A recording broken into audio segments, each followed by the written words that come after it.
वत्लु अलैहिम नबअ इब्राहीम।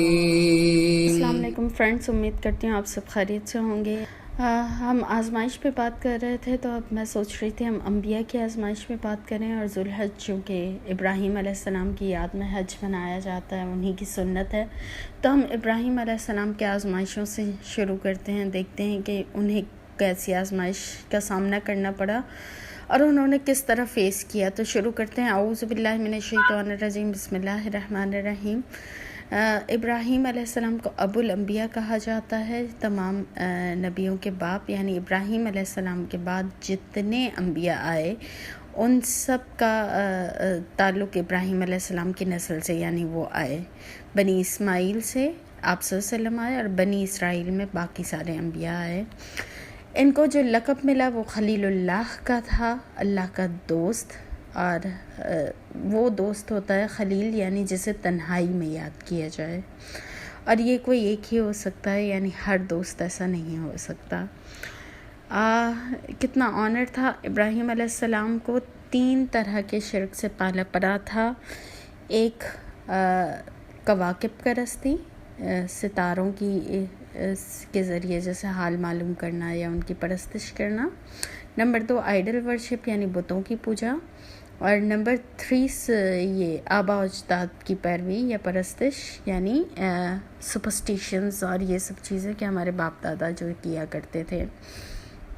अच्छा, उन्होंने 3 एरियाज़ में तबलीग की। नंबर 1 अपने घर में, अपने घर वालों को, अपने बाप को।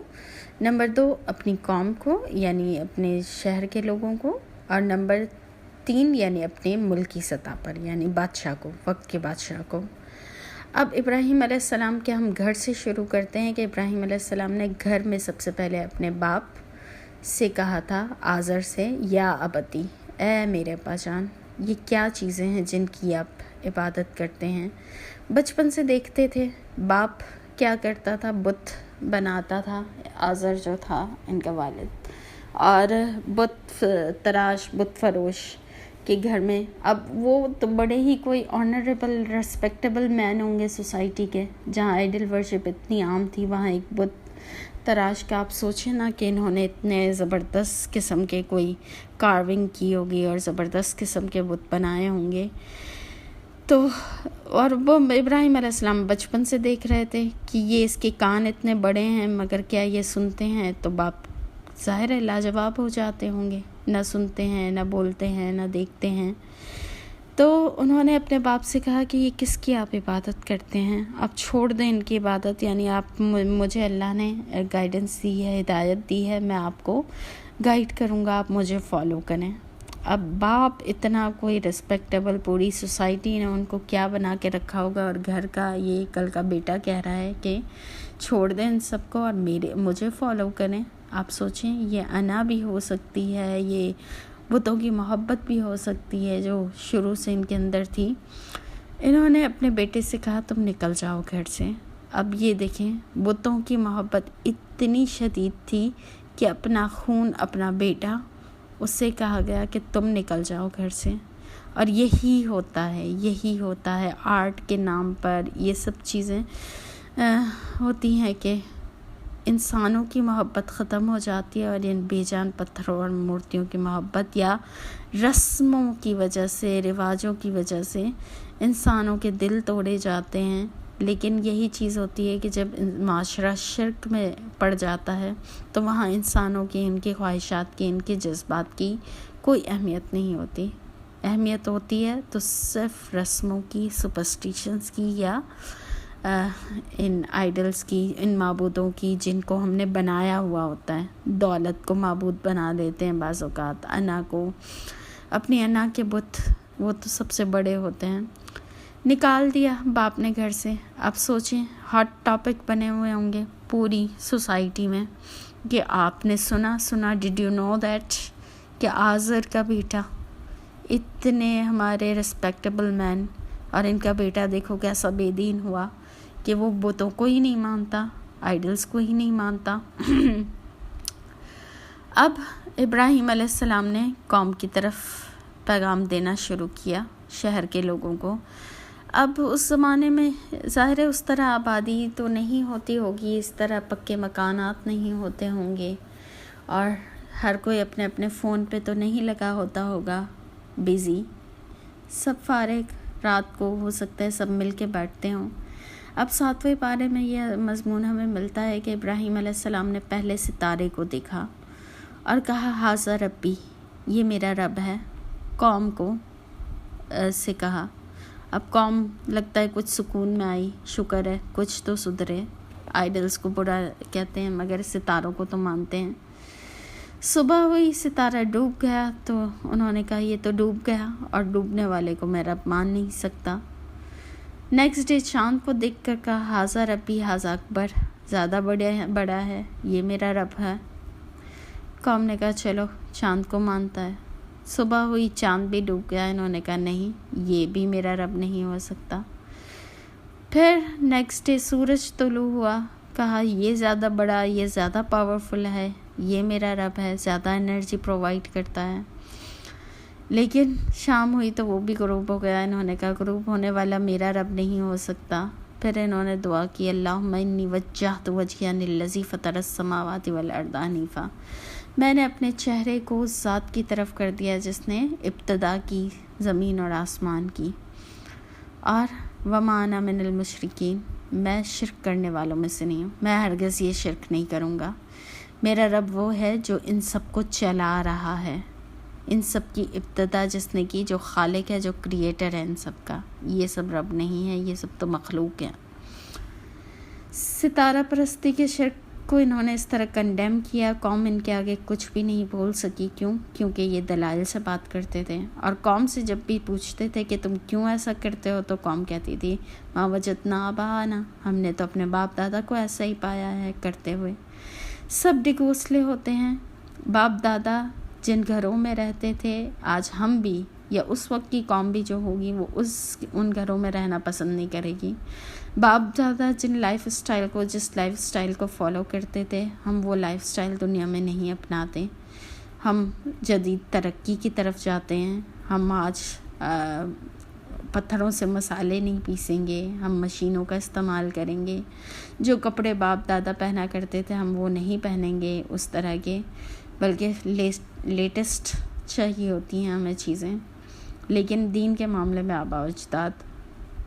अच्छा खैर, अब ये आइडल वर्शिप से पहले इन्होंने उससे जिहाद किया, सितारा परस्ती से। अब आइडल वर्शिप का जिहाद इन्होंने कैसे किया कि एक दिन कौम जा रही थी किसी त्यौहार पे शहर से बाहर, और ये त्यौहार इनसे भी कहा गया चलें, तो इन्होंने सितारे को देखकर कहा कि आज मेरी तबीयत कुछ अच्छी नहीं। इस पर कौम ने उनको ये कहा कि अगर तुम हमारे माबूदों के साथ ऐसे कहते हो उनको, और उनको बुरा भला कहते हो या बुरा किया तुमने उनके साथ, तो देखना तुम्हारे साथ भी अच्छा नहीं होगा, हमारे माबूद तुमसे बदला ज़रूर लेंगे। हुआ कि इन्होंने कौम चली गई, पीछे से ये दाखिल हुए बुतकदे में, और दाखिल होके इन्होंने उन माबूदों से कहा कि क्या बात है तुम लोग खाते क्यों नहीं। सारे आइडल्स रखे थे, उनके आगे चढ़ावे रखे गए थे। अब ये देखिए ना, खालिक जो रब होता है। अब इब्राहीम अलैहिस्सलाम ने पूछा तुम लोग खाते क्यों नहीं माबूदों से। यानी ये चीज़ बताई जा रही है कि जो खालिक होता है वो रिस्क देने वाला होता है, लेकिन यहाँ माबूदों के आगे चढ़ावे रखे जाते थे कि वो खाएं, या उनके आगे बलि चढ़ाई जाती है, इस तरह की चीज़ें। फिर जो रब होता है वो खालिक होता है, और यहाँ क्या था, ये माबूद जो थे उनको ख़ुद तख्लीक किया जाता था। ये मक्का वालों कुछ सहाबी के बारे में साहब का कॉल मिलता है कि वो कहते थे कि हम आटे का बुत बनाया करते थे जब सफ़र में होते थे, उसकी पूजा करते थे, लेकिन जब खाने को कुछ नहीं होता था तो उसी आटे के बुत की हम यानी रोटियां बना के खा लेते थे। तो कहीं ना कहीं इन बुतों की कमज़ोरी तो शुरू से थी ही।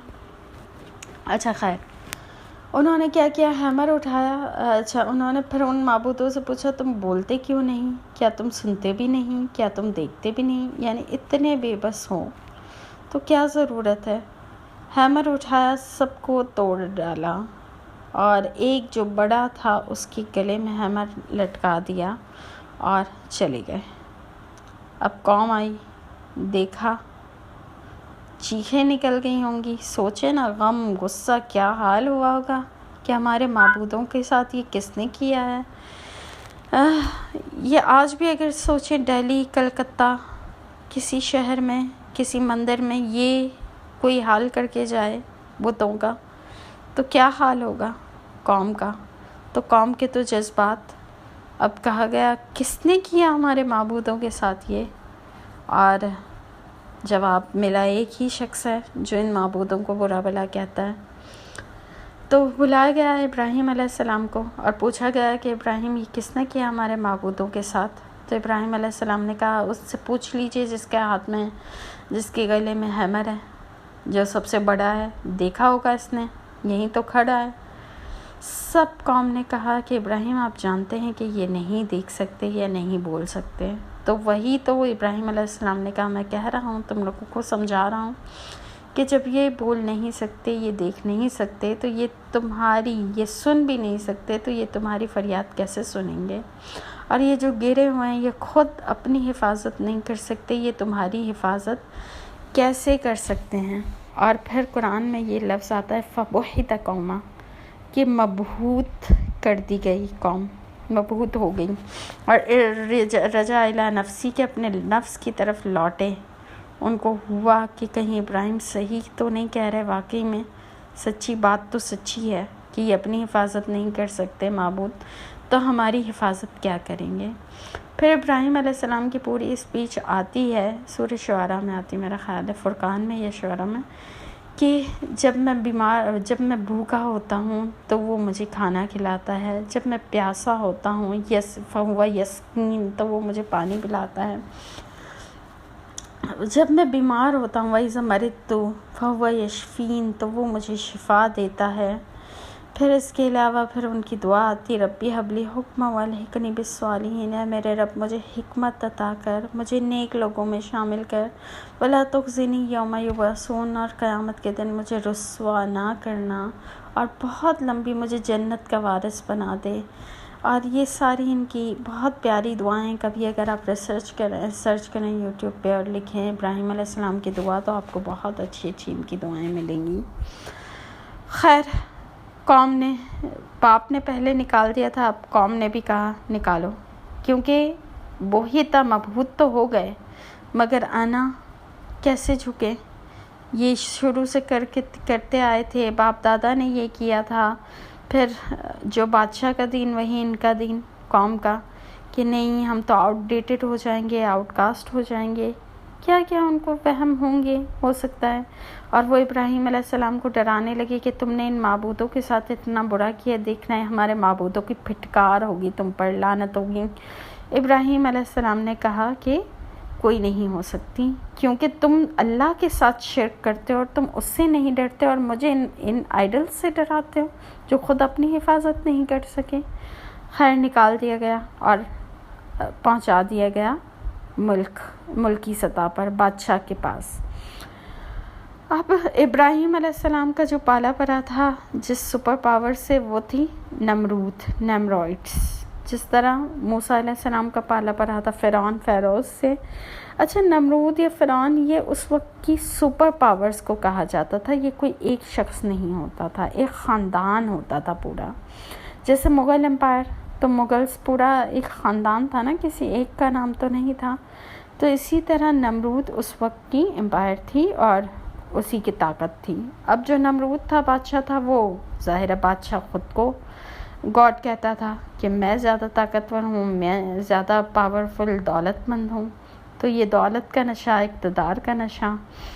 तो नमरूद ने पूछा, ये सूरह बकरा में किस्सा आता है कि उन्होंने पूछा कि कौन है तुम्हारा रब। तो इब्राहीम अलैहिस्सलाम ने कहा मेरा रब वो है जो ज़िंदगी देता है और वो मौत देता है। अब नमरूद ने कहा अच्छा ऐसा है। उसने जेल से 2 कैदी बुलवाए, एक जिसको सज़ाए मौत सुना दी गई थी उसको छोड़ दिया, और एक जिसकी आज़ादी लिख दी गई थी उसको फांसी चढ़ा दिया, और कहा देखा मैं ज़िंदगी देता हूँ, मैं मौत देता हूँ। अच्छा, अब यहाँ पे इब्राहीम अलैहिस्सलाम समझ गए कि बड़ा ही कोई बेवकूफ़ बादशाह है। इसके नज़दीक ज़िंदगी और मौत यही है कि किसी को कत्ल कर देना या किसी को छोड़ देना। हालांकि ज़िंदगी तो वो होती है कि जिसका वजूद ना हो उसको वजूद देना, इब्तिदा करना किसी चीज़ की, खालिक होना, क्रिएट करना। खैर वो नहीं समझता था, इब्राहीम अलैहिस्सलाम ने भी छोड़ दिया, बेवकूफ़ है। उसको दूसरी तरह से ट्रैप किया। इब्राहीम अलैहिस्सलाम ने कहा मेरा रब वो है जो सूरज को मशरिक़ से निकालता है, अगर तुम खुदा हो तो तुम सूरज को मगरिब से ले आओ, मशरिक़ में ग्रुप कर दो। अब यहाँ पे भी आता है यही वर्ड फ़बुहितल्लज़ी, मबहूत कर दिया गया। वो शख्स हैरान हुआ, उस लौटा, उसको भी फ़ील हुआ, लेकिन ये बादशाही कैसे छोड़ सकता है, ये इक़्तिदार।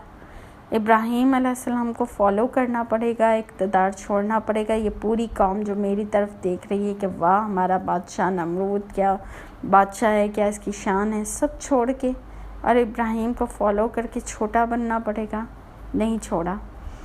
और जब कोई दलील तो कोई थी नहीं, जब दलील कोई नहीं मिलती तो फिर गुस्सा आता है। ऑर्डर पास कर दिया गया, जला दो इब्राहीम को, आग लगाओ, तैयार करो, अलाओ। अब आग लगाने वालों में, अलाव तैयार करने वालों में उनके वालिद भी शामिल थे, कौम भी शामिल थी, ख़ानदान भी शामिल था और बादशाह भी शामिल था। और सब ने मिल के बहुत बड़ा सा अलाव तैयार किया। इब्राहीम अलैहिस्सलाम की आजमाइश पह दर पह देखिए ना किस तरह वो करते रहेंगे। हमारे लिए तो आज बड़े हम ठंडे ठंडे सुन लेते हैं, लेकिन सोचें ख़ुद को उनकी जगह रखिए। अब आग का अलाव तैयार है, बाप भी आग लगाने वालों में शामिल है और इब्राहीम अलैहिस्सलाम कुछ नहीं कह रहे। हस्बी अल्लाह व निअमल वकील, मेरे लिए अल्लाह काफ़ी है और वो है मेरा वकील, मैं उसी को वकील बनाता हूँ। अम्मा इकबाल ने इसके बारे में कहा है, बेखतर कूद पड़ा आतिश नमरूद में इश्क, अक्ल है खूब महवे तमाशाए लबे बाम अभी। तो आतिश नमरूद में इश्क था अल्लाह से और बग़ैर सोचे समझे कूद पड़े। अक्ल तो अभी पीछे सोचती रह जाती कि किया जाए ना किया जाए, लॉजिक्स कुछ नहीं, कोई लॉजिक नहीं, कोई दलील नहीं, बस अल्लाह की मोहब्बत में, इश्क में। अब अल्लाह से जब इतना इश्क किया और इस तरह अल्लाह को अपना वकील बनाया, हस्बुनल्लाह व निअमल वकील वो पढ़ते रहे, तो अल्लाह ने क्या किया, आग को हुक्म दिया, या नारु कूनी बरदम वसलाम, ए मेरी आग ठंडी हो जाए इब्राहीम के लिए और सलामती के साथ, ऐसी ठंडी ना हो कि उसके लिए मुश्किल हो जाए। आग जलती रही मगर इब्राहीम अलैहिस्सलाम ना जले। अब ये मिरेकल सोचिए, कौम को कितना गुस्सा आया होगा। अब जिन्होंने नहीं मानना होता वो खुली आँखों से मौजज़े देख कर भी नहीं मानते और नहीं माना कौम ने। और अब फैसला क्या किया गया कि निकाल दो इब्राहीम को, यहाँ से, यहीं से निकाल दो, कौम से ही निकाल दो, इस मुल्क से ही निकाल दो। अच्छा, इनके बारे में आता है कि एक उनकी कज़न हज़रत सारा अलैहिस्सलाम जो उन पर ईमान ले आई और उससे उन्होंने निकाह कर लिया था, और एक इनके भतीजे हज़रत लूत अलैहिस्सलाम वो ईमान लाए थे, और ये तीनों इस कौम से निकले थे यहाँ से, और इन तीनों ने हिजरत की थी और ये मिस्र की तरफ पहले गए थे। तो आज हम यहीं तक रखते हैं इब्राहीम अलैहिस्सलाम की आज़माइशों को। बड़ी सख्त आज़माइशें थीं और ये 1-2 साल की बात नहीं थी। कहा जाता है कि यहाँ तक होते होते इब्राहीम अलैहिस्सलाम 80 साल के हो चुके थे। अब आगे अल्लाह बेहतर जानता है। व आखिर दावाना अनिल हम्दुलिल्लाहि रब्बिल आलमीन। इसको आगे कंटिन्यू करेंगे हम, ताकि हम देखें कि किस किस तरह और इनको आजमाइशों से गुजारा गया, कि हर इम्तिहान, हर हमने बात की थी ना कि प्राइमरी लेवल हो तो वो सेकेंडरी लेवल और मुश्किल, और यूनिवर्सिटी लेवल उससे मुश्किल, हर इम्तिहान दूसरे से ज़्यादा मुश्किल होता है। सुबहानक अल्लाहुम्मा व बिहम्दिका नशहदु अल्ला इलाहा इल्ला अंता नस्तगफिरुका व नतूबु इलैक।